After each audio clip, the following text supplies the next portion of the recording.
John, I'm going to give you the job of really painting the picture of what we're going to see during this program today. Yeah, absolutely. Well, again, first and foremost, just thank you for the opportunity to talk about all the good work that's happening in our community around childcare access. This really all started about a year ago. The Indiana Economic Development Association, in partnership with the Duke Energy Foundation, released some statewide grant dollars that were available to communities that had innovative ideas to move forward this notion of increased access and quality childcare. When we saw the proposal come through, One Southern Indiana has a myriad of different programs, particularly our Small Business Development Center. We really saw an opportunity maybe to support existing childcare programs to operate more efficiently or potentially even scale their model, while at the same time maybe providing some resources to some of those professionals in the community that, but for some additional supports, may be interested in opening up their own childcare centers. So as we started looking at this grant opportunity, we also reached out to Ivy Tech, and they had some ideas as well. And so the project really morphed to say, hey, instead of supporting one single program, is there an opportunity to garner the collective impact of the community to say, what solutions do you see, right, as elected officials, as parents, as practitioners, as educators? And so we were successful at garnering a grant from the Indiana Economic Development Association to do just that. And so today in the program, we're going to talk a little bit, about that grant process, how we facilitated the conversation with the community, what the results, and a little bit of analysis with our third-party consultant that we worked with through Deal Consulting. But really, the most exciting piece is the showcasing of the solutions.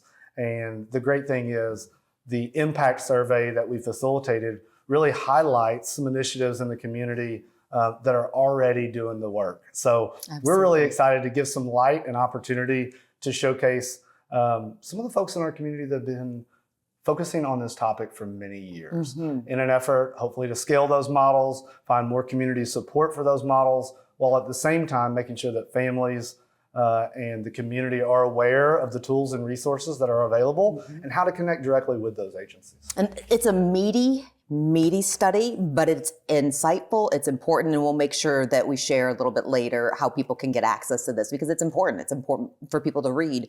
But Andrea, what about Ivy Tech? Your involvement with this has been, a big part.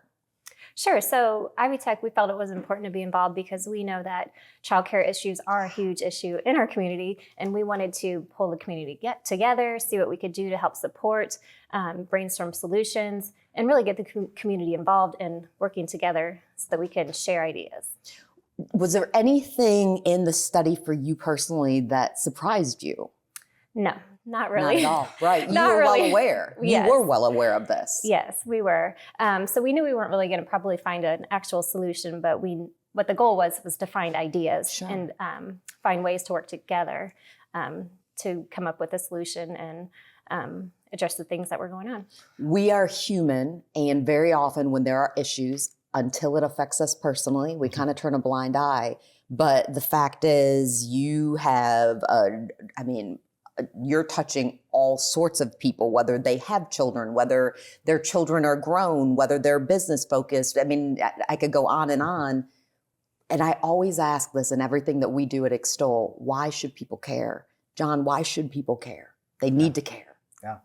Well, whether you have kids or not, right? I think we are all looking for an increasing kind of quality of place within our community, right? And that is directly correlated with a household's ability to provide for their family, right? And so there's a direct correlation between household quality and ability for families to be employed if that's what their household, right, determines or dictates. And so it is incumbent. Again, we're doing a lot of work to recruit business into the market. We're doing a lot of work to increase our housing stock. We've got amazing quality of life amenities from New Albany to Jeffersonville to Charlestown. Every part of our community right now, I think there's a palpable momentum. And so I absolutely think it is aligned with the community vision of growth and prosperity. But we have to make sure that prosperity is felt by everybody, right? And so unlocking opportunities and ensuring that the community is aware of the resources and tools out there I think is incumbent on agencies like Ivy Tech and One Southern Indiana. So it's a complex issue, but you've got a lot of really good partners throughout the community that are really focused on this. And to Andrew's point, the results of this, I think we realized there wasn't going to be a silver bullet, right? There's no single solution that if we just did this, but there's a lot of ideas and solutions that the community says will work and that they need. And so the fact that we have great examples really, I think, provide an opportunity for our community to engage and support both the individuals and the communities alike. Absolutely. Well, I'm ready to dive in. Thank you both. Thank you. Doug, you partnered, Deal Consulting Group, partnered on this study. So first, let's talk about this. What was the methodology that you used? Well, I'm very thankful that we had the partnership with One SI and Ivy Tech Sellersburg, because there was a planning team that really helped vet the study questions as well as the methodology that was used. So through collaborative planning, we identified a list of stakeholders that would be good participants in first focus groups and stakeholders in terms of early child care providers, educators, parents, private sector, business leaders, policymakers, the community at large, just a wide swath of individuals that informed the research questions in terms of focus groups, as well as a survey that went out to a larger sample of those same stakeholder groups. We're also able to pair that with what we call secondary data analysis, but just available regional data that helped reinforce or maybe point to questions we had about the feedback we received from those stakeholders. And so what are the key points that people should take away from this? So we arranged this study according to 3 questions. One, if we think about it in three phases, first, level setting. What are the consensus challenges related to childcare in the region? 2, what we might call initiative discovery, which is really surfacing what are some potential solutions to those challenges. And then thirdly, the feasibility exploration. How feasible are these possible solutions? And so there are important findings around each of those areas. In terms of what are the key challenges, we knew from the regional data, and it was echoed in the survey, that some of the top challenges here are there aren't enough quality childcare providers, and where there might be waiting lists or limited availability. What I loved about this study is we could go a little bit deeper into why are those challenges? What are the barriers behind the barriers, if you will? So is there barriers to entry into the field? Credentialing, are there challenges associated with retaining high quality providers once they enter the field? Are there challenges around operating early child care centers, operational cost policies, and things like that? And so we collected so much information, just building that consensus around what the challenges were, used that to inform really a long list of potential solutions to be pressure tested, if you will. And there's a lot of ways that we can look at feasibility of potential solutions. For this study, we focused on 2 areas. What's the perceived demand for a given solution? And what's the expected positive impact of a given solution? And so if you think about maybe 2 axes, low to high demand and low to high expected impact, we really wanted to focus in on those that scored in the top right quadrant, those that mapped as there's a high demand for this and we expect this would have an impact. And so these were things like experiential learning opportunities, work-based learning, especially starting early as high school for prospective and soon-to-be providers to have these experiences. Things like promotion of the value of credentialing in this field, just raising the bar on perceptions of the professionalism of this field and opportunities that are available to those that pursue this field, as well as promoting the value of high-quality, credentialed childcare providers for the providers themselves, for families, for business owners in the region. And of course, all of those things are related to advocacy for compensation for childcare providers. Last quick question. Deal Consulting Group, you yourself being a part of something that is Southern Indiana region-wide, and will hopefully affect change. As John Launis from 1SI says, will create a bias to action. Yes, it's your job. This is what you do. But knowing that you're going to be a part of something that could have benefits for generations to come, I mean, what is that like? It's so special and far-reaching because the main takeaway from this study is this isn't an action plan for any one organization, for any single stakeholder group. Our hope is that this study will inform organizations as they try to see where they can plug into collaborative regional efforts. And just to be a small part of what we expect to be wide-scale, multifaceted efforts to address childcare challenges is pretty special to us. Thanks so much. Thank you.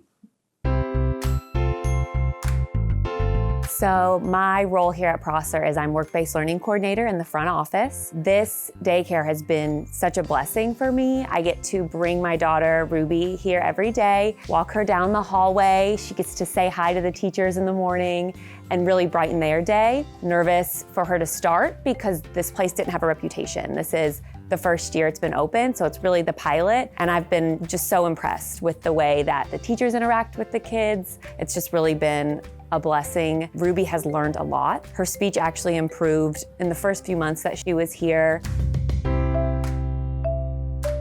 So the high school students here in our early childhood program get to watch and observe these trained teachers that are here working with the daycare. They also get to come in and do some lessons. And it's a really great opportunity for those students to learn, do I want to follow this career path? And then they're already getting that hands-on training that's so important. Our kids here have had a really cool opportunity where they get to go on field trips at Prosser to see the different departments. They've worked with our nursing students where the nursing students have measured their heads and see the fire trucks in our fire and rescue program.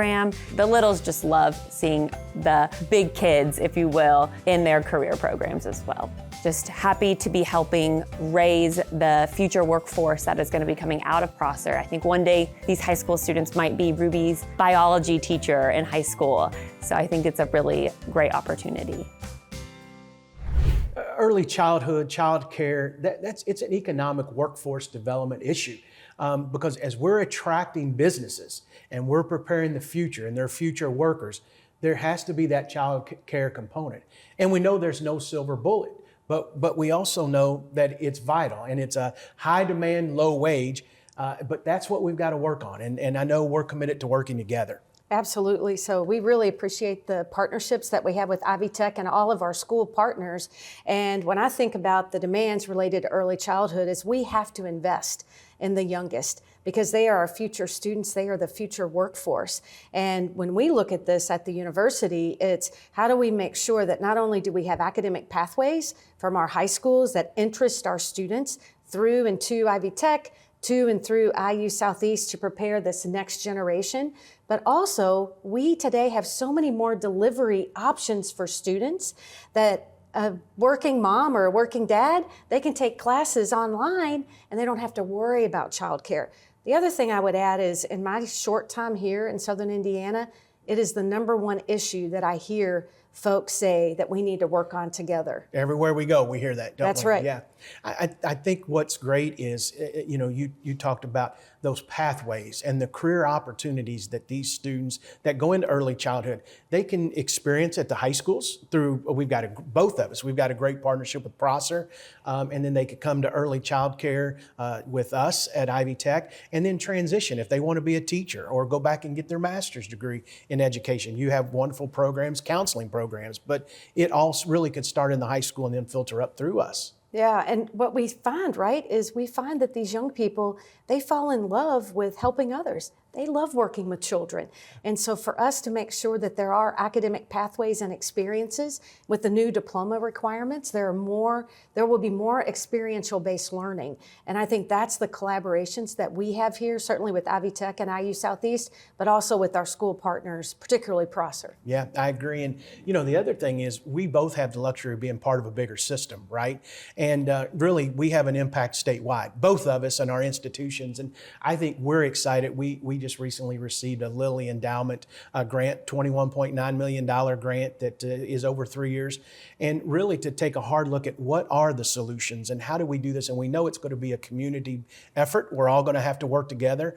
Our commitment is doubling the number of graduates out of our early childhood program in those 3 years by 100%. So we know there's a demand. We want to fill that demand and that workforce need. But then it's what you talked about. It's coming along and being able to pay them what they need to be paid. Absolutely, and I know that our faculty in the School of Education, they continue to explore what are the needs, and we currently don't have a license in early childhood, but I know it's something that our dean wants to look at with your folks. And if you're doubling the number of graduates with that associate's degree, then we need to be looking at what do we need to do for the baccalaureate and beyond, because this is a need that will only continue here. And we want quality, qualified, and really eager folks to be working with the youngest of our community. That's right.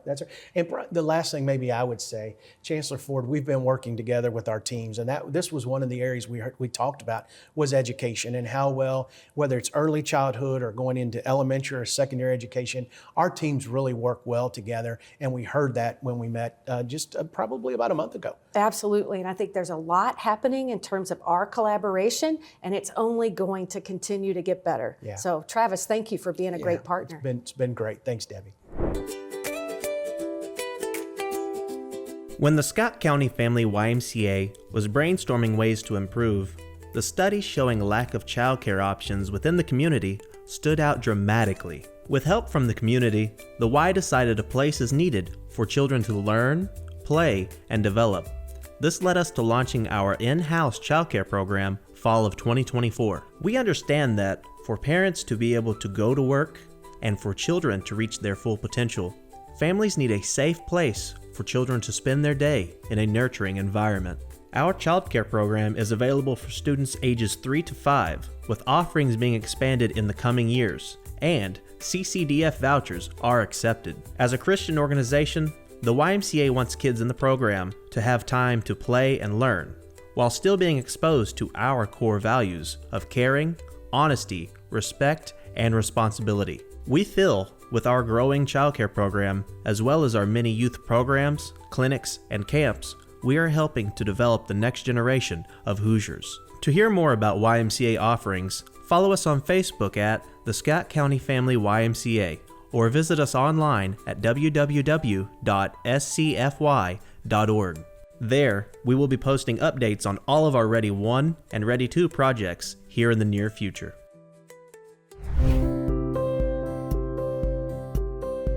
Hi, I'm Lynn Longmire, and I am president of America Place, and we have 9 buildings within River Ridge. In 2018, we moved our corporate headquarters here and just got to see how enormous and the amount of people who were coming in and going, kind of thought and talking to some of our tenants about there not being really childcare nearby. And so we started talking to community leaders, and it really was an issue. So around 2019, the owners of our company decided we needed to do something about it. So we brought someone in, developed this. Right now, we're in our first phase of the Early Learning Center, and we have 55 students currently enrolled. And then when Indiana did the Ready 2.0, we were lucky enough to get funds. So now we've got some money, and we're still going to do some fundraising so we can expand, construct a facility that will hold 200 students. And even with that, that's not going to be enough childcare seats to accommodate the need. But luckily with us, and then we partnered with River Ridge Development Authority, graciously kind of leased us this land for no cost so that we have the opportunity to build this and help for the future employees of River Ridge. Honestly, it's been tremendous. I've got the people who work here are all certified, amazing, caring people. We do pay above market wages and get benefits, so maybe that helps. But we have worked with students in the foster care system. If you misbehave, and we actually work with the children. And so the parents have just been overwhelming in the positive responses they've given us about the difference it's made in the children's lives. And that's why we do it. We are in a childcare desert, and in fact, a local center a few miles from here just announced plans to close. So that's about 150, 200 children who are now going to need a place. Children are our dreams, our hopes and ambitions. So you want them to be someplace where they are comfortable, safe, but also it's engaging and they're learning things. So you couldn't ask for anything more important, at least to me, as the early learning. I mean, all the studies show how important it is to get children in an environment where they're, not just watching videos or anything like that, but they're actually engaging with people. It's critical. Liz, I want to start with you. Over the decades, really, Metro United Way has transitioned and honed in on a focus. Where does that lie right now? Sure. So we really work in 3 areas to improve our community, and that is with thriving kids, strong households, and an equitable community. And particularly in Southern Indiana, we have a lot of investment around that thriving kids portion of our pillar, and that's working on developmental screenings for children and providing their families with resources and support so that they have access to things like high quality childcare, and when they get to kindergarten, they are ready to learn and have those supports and resources in place. John, we have had, an engaging program, but just in a nutshell, just to remind people again, why is that access to childcare important and should be important to all of us? I talk about it like infrastructure, right? The same as we need roads and hospitals and a fabric of the community to support the household's ability to thrive. Childcare is right in there in the mix, and it's becoming more and more of a barrier for families and for businesses and economies every day. And so One Southern Indiana's role is to grow business. And so this is a top priority for our organization, and to make sure that, one, our companies and our families in our community feel supported, but our legislators feel informed. And so we really feel that's an important duty and role of the chamber and our economic development work in the community. Both of you really embody advocacy. So Liz, starting with you, what does that look like? What does that mean? Sure. So I think particularly around childcare, one of the things is that we hear a lot of like, well, why now? Why is childcare so important now? Childcare has always been this really precipitous industry that is operating on razor thin margins. Operators of childcare facilities barely pay themselves. I think the real tipping point was with the pandemic and the huge impacts that had on childcare. Mm-hmm. And also what we saw is it was really evident that as childcare centers closed down or reduced their capacity, it just became so clear that this is a workforce issue, that childcare infrastructure is critical to getting working families and those parents to work. And then the other side of that is that it is a critical education piece. It's not only getting kids into a safe environment so that their parents can go to work, but it is also preparing those kids to be the workforce later and to have future success. And so I think when it comes to childcare advocacy, as John said, businesses are such an important factor in making sure that they talk to their elected officials and let them know the impacts that it's having not only on their individual workforce, but sort of the workforce as a whole. John, for you, for One Southern Indiana, what does advocacy look like, especially for people who have watched and say, what can I do to help? Advocacy is a broad arm, right? And there's no typically a single solution to anything. So it's really around consensus and understanding and constant kind of communication and trying to build things that move the needle on issues that are critical. So, One Southern Indiana annually puts out a legislative agenda with our priorities, always dealing with infrastructure and workforce and secondary and post-secondary educational supports. But childcare, again, just is a growing theme and a barrier. I'm really excited, and I applaud the Indiana legislators' recent investments in quality of life and placemaking through READY. Our community has garnered a lot of impact through those programs. And then also through decades of leadership, we're winning. We've got a lot of capital investment, a lot of jobs coming to the area. You see a lot of great new mixed housing developments happening. You have single family neighborhoods happening. So along with that growth, to make sure that we can capitalize on all the success and attention that Southern Indiana is getting, we have to make sure that we have the infrastructure to support these companies that are either here and trying to grow, or they're looking at our community as a great place to locate and expand. Absolutely. And last question for you, how can the average person advocate? Yeah, there's a lot of movement on a lot of different topics. So the first thing I always tell folks is find the topic that really resonates with you and your family and your business, and then make the commitment to just learning. Agencies like Metro United Way, One Southern Indiana, the Indiana Economic Development Association, right? There's a lot of great partners out in the community, and as busy parents and employees, it's hard to track all the policy, but you've got professional folks and partners and associations like ours that can help monitor policy and provide information. But it's a two-way communication. Oftentimes as we're tracking policy, we'll put it on our stakeholders' radar to say, what are you hearing about this? Or what's the potential impact to you? So that, again, even though you might not be able to be in Indianapolis at the State House, you've got a range of partners that can really help amplify your local voice. Absolutely. And speaking of that, people can share their voice with their legislators as well. 100%. And the Indiana General Assembly website makes that pretty easy. You can type in your address and get all of your local elected officials. So whether it's a formal outreach and engagement, or whether you see these folks right at ball games or in the grocery store, there's a healthy opportunity for you to understand the issues that are important to you and your family, and find authentic ways to be able to communicate those to your partners, but also directly to your legislators. For sure. Thank you so much, Liz and John.